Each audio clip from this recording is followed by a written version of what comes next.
On va voir maintenant un autre type de calque de réglage avec masque d'écrêtage.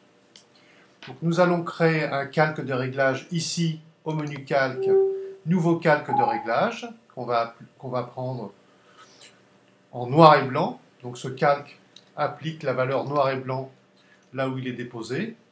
On valide sur le nom du calque de réglage noir et blanc 1. Et pour l'instant, on valide sur les réglages noir et blanc par défaut. Vous voyez que nous avons créé ici un calque de réglage qui s'affiche tout en haut, au-dessus du calque sur lequel nous étions posés. Donc il vient tout en haut. Le réglage lui-même a lieu en descendant, à la fois sur le calque de l'oiseau et sur le calque de l'avion.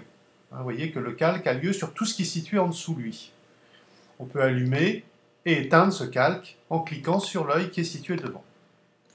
Si je déplace le calque de réglage comme ça en le prenant et en le glissant délicatement entre le calque de l'oiseau et l'arrière-plan, vous voyez que dans ce cas-là, le réglage n'a lieu que sur l'avion.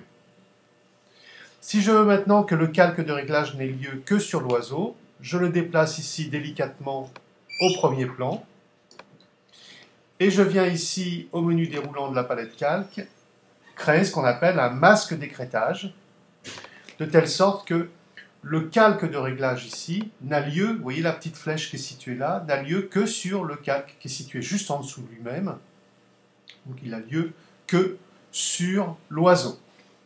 Ce calque, à tout moment, on peut, comme d'habitude, comme tous les calques de réglage, le modifier. Vous voyez ici, si je veux utiliser le calque des réglages, non pas en mode noir et blanc, mais en mode colorisation, c'est-à-dire qu'on va faire par exemple un effet sépia, ou au contraire, on va mettre l'oiseau entièrement rouge.